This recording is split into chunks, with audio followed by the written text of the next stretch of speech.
అందరికీ నమస్కారం, శుభోదయం. Welcome to money mass. ఇవాళ 8th ఏప్రిల్ వెన్స్డే. ఇంటర్నేషనల్ మార్కెట్స్లో పర్ఫార్మెన్స్, మరి మార్కెట్స్ ఇంపాక్ట్స్ అన్ని మాట్లాడుకుందాం. ఎట్టకేలకు మార్కెట్స్కి ఒక 2 వారాల ఊరట తాత్కాలికంగా అయితే లభించింది. Trump Iran agree to 2 week cease fire plan to open straight of Hormuz. 2 వారాల పాటు సీజ్ ఫైర్ కాల్పుల విరమణ ఒప్పందం 2 దేశాల మధ్య కుదిరింది. అది పాక్ తామే కుదిర్చామని చెప్పుకుంటున్నప్పటికీ సరే, ఏదైనా ఎవరు 2 దేశాల మధ్య సయోధ్య కుదిర్చినా కూడా అది మొత్తం ప్రపంచ మానవాళికి మేలు చేస్తుంది. కాబట్టి ఎందుకంటే ఇరాన్ పూర్తిగా వాళ్ళ సివిలైజేషన్ని మట్టుబెట్టేందుకు తాము సిద్ధంగా ఉన్నాము అని చెప్పి డొనాల్డ్ ట్రంప్ చేసిన వ్యాఖ్యల నేపథ్యంలో అసలు ఏం జరుగుతుందో అని చెప్పి ప్రపంచమంతా ఎదురు చూసిన తరుణంలో 2 దేశాల మధ్య కుదిరిన ఒక సయోధ్య, అది కూడా 2 వారాల పాటు కుదిరిన సయోధ్య ఓవరాల్గా మొత్తానికే ఈ సమస్యను బయటపడేయాలని చెప్పి కోరుకుందాం. దీంతో ఈ వార్తల తరుణంలో, ఎందుకంటే లేట్ నైట్ ఈ వచ్చిన న్యూస్ నేపథ్యంలో మనకి అమెరికన్ మార్కెట్స్లో ఇంపాక్ట్ కనిపించలేదు కానీ డౌ ఫ్యూచర్స్ మాత్రం దాదాపు 900 పాయింట్ల మేర లాభంతో ఉంది. ఆయిల్ ఎస్పెషల్లీ $95 స్థాయికి దాదాపు 15% మేర క్రాష్ మనం బ్రెంట్లో చూసాం. ఎందుకంటే స్ట్రైట్ ఆఫ్ హర్మూజ్ ఓపెన్ అవుతే ఒక్కసారిగా మళ్ళీ పరిణామాలన్నీ కూడా మారిపోతాయి. కాబట్టి ఈ క్రూడ్లో ఒక క్రాష్ లాంటి సినారియో అయితే చూసాం. అట్ ది సేమ్ టైం గోల్డ్లో అనూహ్యమైన పరిణామం, మళ్ళీ 3.5% మేర గోల్డ్ పెరిగి $4,850 దగ్గర గోల్డ్, అలాగే సిల్వర్ $6.5 పెరిగి $76 దగ్గర గోల్డ్ కూడా, సిల్వర్ కూడా ట్రేడ్ అయితే అవుతోంది. ఏషియన్ మార్కెట్స్లో కూడా ఒక మంచి up trend. Nikki almost 5%, KOSPI కూడా ఆల్మోస్ట్ ఒక 5% దాకా ప్లస్. మన మార్కెట్స్ కూడా ఇవాళ ఒక గట్టి స్ట్రాంగ్ ఓపెనింగ్ కోసం గిఫ్ట్ నిఫ్టీ ఒక 700 పాయింట్స్ దాకా ప్లస్లో కనిపిస్తుంది. ఒక స్ట్రాంగ్ ఓపెనింగ్ కోసం మన మార్కెట్స్ కూడా సిద్ధం అవుతున్నాయని చెప్పి చెప్పుకోవచ్చు. సో ఇదే టైం మేబీ మార్కెట్స్లో ఏదైనా వీకెస్ట్ స్టాక్స్లో ఉంటే బయటపడేందుకు ఈ పాయింట్ ఆఫ్ టైంలో, ఎందుకంటే ఇవి ప్రస్తుతానికి తాత్కాలికమైన పరిణామాలే. ఇద్దరు సయోధ్యకు వచ్చి పూర్తిగా ఒక క్లారిటీ వచ్చేదాకా మార్కెట్స్ 2 వారాల పాటు పైకి కిందికి ఉంటాయి. ఈ 2 వారాల పాటు ఏ దేశం కూడా మళ్ళీ వాళ్ళ మీద దాడులు చేయకుండా ఉండాలి. బట్ ఇలాంటి సినారీస్ ఏదైనా వస్తే మార్కెట్స్లోంచి బయటపడేందుకు కొన్ని స్పెసిఫిక్ స్టాక్స్లో, వీకెస్ట్ స్టాక్స్లో ఉంటే బయటపడేందుకు ఇది ఒక మంచి దీనిగా కూడా చూడాలి. క్రిప్టో కరెన్సీస్ అన్నింటిలో కూడా మళ్ళీ ఒక మంచి మొమెంటం. బిట్ కాయిన్ $70,000 పైన ట్రేడ్ అవుతుంది, $72,000 దగ్గర Ather, Solana, majority of the crypto currencies అన్ని కూడా చాలా స్ట్రాంగ్గా ట్రేడ్ అవుతున్నాయి. సో మన మార్కెట్స్కి వాళ్ళ ఒక మంచి ఊరట. ఓపెనింగ్లో ఒక స్ట్రాంగ్ గెయిన్స్ కోసం మార్కెట్స్ సిద్ధమవుతున్నాయని చెప్పుకోవచ్చు. స్పెసిఫిక్ స్టాక్స్ పరంగా చూసే ముందు ఎఫ్ఐఎస్ని almost 8,700 crores worth of stocks sell చేశారు. డొమెస్టిక్ ఇన్స్టిట్యూషనల్ ఇన్వెస్టర్స్ దాదాపు 8,000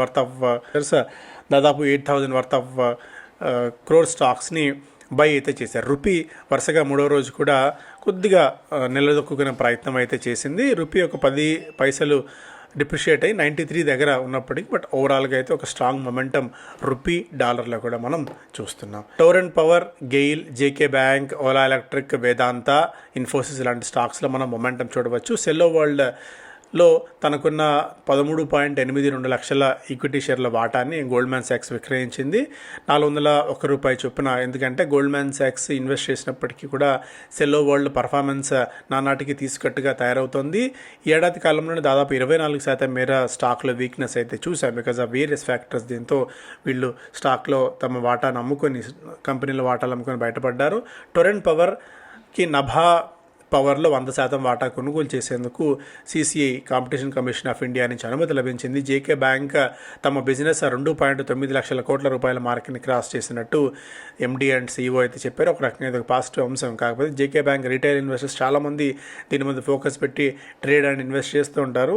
సో జేకే బ్యాంక్ స్పెసిఫిక్గా మనం అదే బ్యాంక్ వెళ్ళి, ఎందుకంటే పరిమితమైన ప్లేస్ అండ్ పరిమితమైన వ్యాపారం కలిగి ఉంటుంది కాబట్టి సో జేకే బ్యాంక్ మీద మరీ అంత ఫోకస్ పెట్టాల్సిన అవసరం లేదని అయితే నా personal feeling. Ola electric announced readiness of its in-house developed lithium iron phosphate LFP cell marking a key milestone in its mission. So electric మొబిలిటీలో ఒక కొత్త ఎకోసిస్టమ్ని డెవలప్ చేసే విధంగా వీళ్ళు లిథియం ఐరన్ ఫాస్ఫేట్ సెల్ని తయారు చేసినట్టు కంపెనీ అయితే వెల్లడించింది. Ola's vertically integrated battery innovation efforts అని చెప్పి కంపెనీ చెప్తుంది. బట్ చూడాలి ఏ మేరకు ఇది డైనమిక్స్ని చేంజ్ చేస్తుందని చెప్పి. వేదాంత, హిందుస్థాన్ జింక్ ఇవన్నీ కూడా ప్రీబిడ్ కాన్ఫరెన్స్లో దాదాపు 7,300 కోట్ల రూపాయల rare earth permanent magnet offer ఏదైతే ప్రభుత్వం స్కీమ్ రన్ చేస్తుందో దాంతో వేదాంత కంపెనీస్ అన్నీ కూడా పోటీ పడబోతున్నట్టు వేదాంత గ్రూప్ అయితే వెల్లడించింది. అరబిందో ఫార్మా ఫార్మాకి యూఎస్ఎఫ్డీ నుంచి అనుమతి లభించింది. వాళ్ళ డెపాగ్లిఫ్లోజిన్ అలాగే మెట్ఫార్మిన్ హైడ్రోక్లోరైడ్ ఎక్స్టర్నల్ రిలీజ్ టాబ్లెట్స్ని యూఎస్లో మార్కెట్ చేసుకునేందుకు. బిజినెస్ అప్డేట్లో జోటా హెల్త్ కేర్ వాళ్ళ స్టోర్స్ని 11% మేర పెరిగినట్టు వెల్లడించింది. Q4లో ఏషియన్ హౌసింగ్ దాదాపు 1300 కోట్ల రూపాయల మేర వర్త్ ఆఫ్ బిజినెస్ చేసినట్టు వెల్లడించింది. Indian hotels total hospitality portfolio 628 హోటల్స్కి పెరిగినట్టు కంపెనీ వెల్లడించింది. Alkem labs A to Z పేరుతో డొమెస్టిక్ మార్కెట్లో కొత్త మల్టీవిటమిన్ టాబ్లెట్స్ని లాంచ్ చేసినట్టు వెల్లడించింది. Arvind smart spaces high rise residential ప్రాజెక్ట్ని ముంబైలో ఒకటి ఎంటర్ అయింది అగ్రిమెంట్. దీంతో ఇది టాప్ లైన్ రెవెన్యూ 2400 కోట్లు పెరిగేందుకు ఇది దోహదపడుతుంది అని చెప్పి కంపెనీ అయితే వెల్లడించింది. ముతూట్ ఫైనాన్స్ బోర్డు ఏప్రిల్ 13వ తారీఖున భేటీ కాబోతోంది. ఇంటరిమ్ డివిడెంట్ని డిక్లేర్ చేసే క్రమంలో బోర్డు అయితే భేటీ అవుతోంది. ప్రిన్స్ పైప్స్ గుజరాత్లో ఒక కొత్త మ్యానుఫ్యాక్చరింగ్ ఫెసిలిటీని కంప్లీట్ అక్విజిషన్ పూర్తి చేసినట్టు వెల్లడించింది. ఇంత ప్రొడక్షన్ కెపాసిటీ మరింతగా పెరిగే అవకాశం ఉంటుంది ప్రిన్స్ పైప్స్కి. Dredging corporation of India Colombo dockyard PLCతో ఒక ఒప్పందం కుదుర్చుకుంది. మెమర్ of understanding ship repair and ship building ఇన్ఫ్రాస్ట్రక్చర్ని మరింతగా పెంచుకునేందుకు. ప్రోస్ట్రామ్ ఇన్ఫో ఈ కంపెనీకి 165 కోట్ల రూపాయల మేర ఒక సోలారియం గ్రీన్ ఎనర్జీ కంపెనీ నుంచి ఆర్డర్ వచ్చినట్టు వెల్లడించింది. LIC ఏప్రిల్ 13వ తారీఖున భేటీ కాబోతోంది. బోనస్ షేర్లు జారీ చేసే క్రమంలో భేటీ అయ్యి నిర్ణయం తీసుకునేందుకు ఏప్రిల్ 13వ తారీఖున భేటీ కాబోతున్నట్టు LIC నుంచి ఒక వార్త అయితే చూస్తున్నాం. సో ఇవి స్పెసిఫిక్ స్టాక్స్ పరంగా చూస్తే ఎకనామిక్ టైమ్స్ ఫస్ట్ పేజ్లో SC no hearing for borrowers before accounts tagged fraud. IMD predicts rain deficit. ఇది ఒక నెగిటివ్ వార్త అవుతుంది. ఎందుకంటే లాంగ్ పీరియడ్ యావరేజ్ 95% పరిమితం అవుతుంది అని చెప్తోంది. మన స్కైమెట్ అంచనాల ప్రకారం ఈసారి వర్షపాతం అనుకున్నంతగా ఉండకపోవచ్చు అని చెప్పి. El Niño likely to set in during August September. ఒకవైపు ఏమో ఎండలు విపరీతంగా ఉండవచ్చు, 2 వర్షపాతం తక్కువగా నమోదు కావచ్చు. ఇది ఒక రకంగా నెగిటివ్ అవుతుంది. సో ఇది కూడా కొద్దిగా చూస్తూ ఉండాలి మనం. Harsh summer may hit bank collections. So ఇవన్నీ ఫస్ట్ పేజ్ అంశాలుగా. Dalal street shows trust in IT resilience stocks can head of Q4 results. So IT మీద అయితే చాలా కాలం నుంచి నేను పాజిటివ్గానే ఉన్నాను. మనం అనేక సందర్భాల్లో కూడా IT గురించి మాట్లాడుకుంటూనే ఉన్నాం. ఎందుకంటే ఇప్పుడున్న కండిషన్స్లో రూపీ రికవర్ అవుతున్నప్పటికీ కూడా బట్ సంహౌ ITలో ఇన్హరెంట్ స్ట్రెంత్ అయితే ఉంది. ఆ ఇన్హరెంట్ స్ట్రెంత్ అనేది స్టాక్స్ని ఇండెక్స్ని ముందుకు తీసుకెళ్తూనే ఉంది. నిన్న కూడా అదే మనం చూసాం. దాదాపు 2.5% మేర నిఫ్టీ IT చాలా స్ట్రాంగ్గా పర్ఫార్మెన్స్ కనబరిచింది. ఎంఫసిస్ 4.5%, విప్రో L&T మైంట్రీ ఇవన్నీ కూడా 3-4% మేర జంప్ అయితే మనం చూసాం. సో ఈసారి IT ఒక ప్రధాన పాత్ర పోషించింది. Cooking appliance companies may seek sops to boost production. GST cut లాంటివి ఎలక్ట్రిక్ కుకింగ్ డివైజెస్ మీద, అలాగే చైనా నుంచి దిగుమతి చేసుకునే ఇంపోర్ట్ ప్రోడక్ట్స్ మీద కొద్దిగా ప్రోత్సాహకాలు ఇచ్చే విధంగా ప్రభుత్వం అనుమతి ఇవ్వాలి అని చెప్పి కంపెనీస్ అయితే కోరుతున్నాయి. ఎందుకంటే బికాజ్ ఆఫ్ ఈ గ్యాస్ కొరత కారణంగా ఎలక్ట్రిక్ అప్లయన్సెస్ మీద విపరీతంంగా మనం ఇదైతే చూస్తున్నాం. ఈ పాయింట్ ఆఫ్ టైంలో demand for induction cook tops 90-100% మేర పెరిగింది. ఎలక్ట్రిక్ కెటిల్ డిమాండ్ 40-60% మేర పెరిగిన తరుణంలో వీటి మీద GST కట్స్ చేస్తే మరింతగా జనాలకు ఉపయోగపడుతుందని చెప్పి కంపెనీస్ అయితే కోరుతున్నాయి. బట్ ప్రభుత్వం ఎలాంటి డెసిషన్ తీసుకుంటుందో అయితే చూడాలి. అండ్ ఎయిర్ ఫేర్స్ ఈసారి ట్రావెల్ ప్లాన్స్ని బాగా షార్టర్ చేసేట్టుంది. Ticket prices for popular international destinations విపరీతంగా ఎక్కువ ఉన్నాయి. ఉదాహరణకు న్యూఢిల్లీ టు హోచిమన్, వియత్నాం హోచిమన్లో 58% దాకా పెరిగాయి. అలాగే ముంబై కౌలాలంపూర్ ప్రైజెస్ దాదాపు 110% మేర పెరిగాయి. ఈ తరుణంలో నాట్ ఓన్లీ డొమెస్టిక్ మార్కెట్ మీద అలాగే ఇంటర్నేషనల్ మార్కెట్స్ మీద అండ్ ఏవియేషన్ కంపెనీస్ మీద కూడా గట్టి ఎఫెక్ట్ అయితే చూపించబోతున్నాయి ఈసారి. Capex by big CPSEs 4 key government entities surges 62% in March. Spending దాదాపు 2025-26లో 8.5 లక్షల కోట్ల రూపాయల మేర కంపెనీస్ అయితే స్పెండ్ చేశాయి. ఈ సంస్థలన్నీ కూడా వాళ్ళ టార్గెట్కి 14% మేర పెంచాయి. NHA, NTPC, PCL, HPCL, oil India, NLC లాంటివి తమ యాన్యువల్ టార్గెట్ అంటే మించి పెట్టుబడులు పెట్టడం అనేది ఒక రకంగా దేశానికి కూడా ఒక మంచి పాజిటివ్ అంశం అయితే ఉంది. అండర్ అచీవర్స్లో railway board, SAIL, BSNL, NMDC లాంటివి తమ టార్గెట్స్ని అందుకోలేకపోయాయి. ప్రభుత్వం క్యాపెక్స్ని పెంచుతున్న కొద్దీ ఇండస్ట్రీకి, దేశానికి కూడా, ఎందుకంటే క్యాపెక్స్ చాలా అవసరం. IOC, BPCL, HPCL may have lost 6 rupees per litre on diesel and average margin for petrol squeezed to 3 rupees per litre.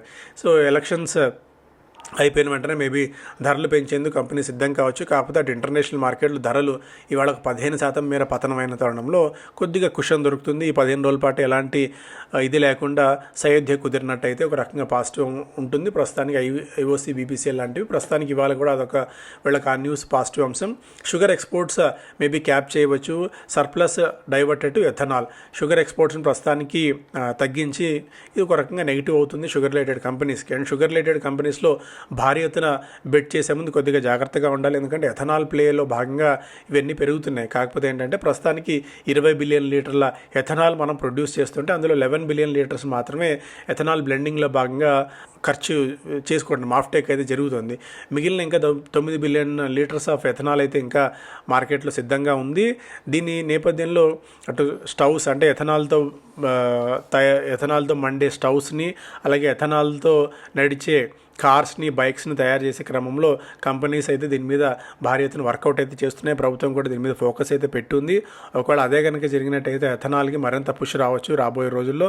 అలా కాకుండా ఏమాత్రం అటు ఇటు జరిగినా కూడా షుగర్ కంపెనీ స్టాక్స్ మీద కూడా గట్టి ఎఫెక్ట్ అయితే ఉంటుంది. బట్ ఎథనాల్ ప్రొడక్షన్ మరింతగా పెంచి ఎథనాల్ బ్లెండ్ని 20 నుంచి 25కి 30కి తీసుకెళ్లాలనేది ప్రభుత్వ లక్ష్యంగా ఉన్న తరుణంలో షుగర్ స్టాక్స్ మీద ఎప్పటికప్పుడు సైక్లికల్ స్టాక్స్ అవి ఎంత అర్లీగా మీరు ఎంట్రీ తీసుకుంటారో అంత అర్లీగా ప్రాఫిట్ రాగానే ఎగ్జిట్ అయినప్పుడు మాత్రమే షుగర్ రిలేటెడ్ స్టాక్స్లో మనం బెనిఫిట్ పొందుతాం. కానీ లాంగ్ ప్లే డికేడల్ థీమ్ అనే వీటిలో ఉంటే మాత్రం ఇరుక్కుపోయే ప్రమాదం ఉంటుంది.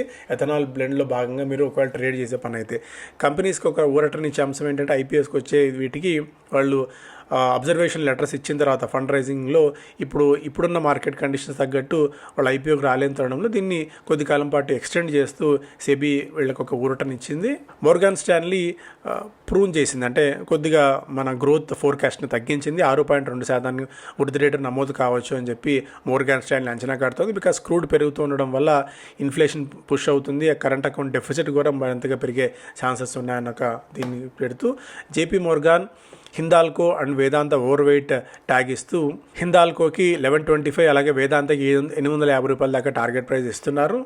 టాటా మ్యూచువల్ ఫండ్స్ ప్రస్తుతానికి స్మాల్ క్యాప్ ప్లాన్లో మళ్ళీ లంసం పెట్టుబడులు పెట్టేందుకు ఒక విండో ఓపెన్ చేసింది, రెస్ట్రిక్షన్స్ ఎత్తివేసింది. సో టాటా మ్యూచువల్ ఫండ్స్లో ఇన్వెస్ట్ చేసేవాళ్ళు స్మాల్ క్యాప్లో మళ్ళీ ఇన్వెస్ట్ చేసే స్కోప్ అయితే ఉంది. అరబిందో ఫార్మా యూరప్ మార్కెట్ మీద ఫోకస్ బాగా ఉంది. అండ్ యూఎస్లో కూడా సేల్స్ బాగా అప్టిక్ ఉన్న తరుణంలో పాజిటివ్గా ఉంది. అరబిందో ఫార్మాకి స్టాక్ నెల రోజుల కాలంలో 9% మేర పెరిగింది. మరికొద్ది కాలం పాటు అరబిందో ఫార్మా ఒక లీడర్షిప్ పాత్ర పోషించే అవకాశం కూడా ఉంది. స్టాక్ 52 వీక్ హై దగ్గర ఉన్న తరుణంలో అరబిందో ఫార్మా మీద బెట్ చేయవచ్చు అనేది విత్ బ్రోకింగ్ కంపెనీస్ అంచనా. దీంతో ఇక్కడి నుంచి కూడా ఒక 20-25% దాకా అరబిందో ఫార్మాలో అప్సైడ్ పొటెన్షియల్ ఉండవచ్చు అనేది కూడా majority of the broking companies అంచనా. 1500 నుంచి 1600 రూపాయల దాకా టార్గెట్ ప్రజలు అయితే ఇస్తున్నారు అరబిందో ఫార్మాకి. బిజినెస్ స్టాండర్డ్లో multi-pronged strategy in works to tide over West Asia wars. Already పాతదే ఇది 200 లక్షల కోట్ల రూపాయల మేర క్రెడిట్ గ్యారంటీ స్కీమ్ ఇది బిజినెస్ ఇవ్వాలి అని చెప్పి. సో ఇవన్నీ ఆల్రెడీ మనం డిస్కస్ చేసిన అంశాలే. నాట్కో ఫార్మా 14 నెలల గరిష్ట స్థాయి దగ్గర ఉంది. స్టాక్ ఇయర్లోనే 41% దాకా జంప్ అయితే చూసాం. అలాగే జూబిలెంట్ ఫుడ్ వర్క్స్ నిన్న 10.5% మేర క్రాక్ అయింది. స్టాక్ గత కొద్ది కాలం నుంచి మాత్రం ఒక ఆశాజనకమైన వృద్ధిని ఎక్కడ తీసుకురాకుండా సో లోయర్ లోస్ హిట్ అవుతూనే ఉంది Jubilant food works. Gallon Ispat నిన్న 14% మేర పెరిగింది. రెగ్యులర్ వాల్యూమ్స్ పోలిస్తే 140 రెట్ల అధిక వాల్యూమ్స్ స్టాక్లో జంప్ చూసాం. ఎంటార్ టెక్నాలజీస్ నిన్న మరొక 8% మేర పెరిగింది. ఎఫ్పిఐస్ తాజాగా ఈ మధ్య వచ్చిన సెల్ ఆఫ్లో financials, auto, construction, metals and మైనింగ్లో స్టాక్స్ని డంప్ చేసి వెళ్తున్నారు. Rainfall maybe 6% below normal during June September. So ఇంతకుముందు మాట్లాడుకున్న అంశం ఇది. దీన్ని కూడా కొద్దిగా కీన్గా అబ్జర్వ్ చేస్తూ ఉండాలి. సో కిరణ్ మజుందార్ షా గారి అంచనా ప్రకారం రాబోయే రోజుల్లో ఆంకాలజీ, ఇమ్యూనాలజీ, డయాబెటీస్ ఈ 3 చాలా స్ట్రాంగ్ ఫోకస్ ఏరియాస్. వీటి మీదే బిజినెస్ రన్ అయ్యే అవకాశం ఉంది అని చెప్పి మనం కూడా హెల్త్ కేర్ మీద ఫోకస్ పెట్టేవాళ్ళు ఆంకాలజీ, ఇమ్యూనాలజీ, డయాబెటీస్ ఈ 3 మీద థీమ్స్ మీద ఫోకస్ పెట్టుకోండి. హెల్త్ కేర్లో స్పెసిఫిక్ డొమైన్లో వెళ్ళాలి అంటే as rivals turn to GLP Biocon eyes top insulin player spot.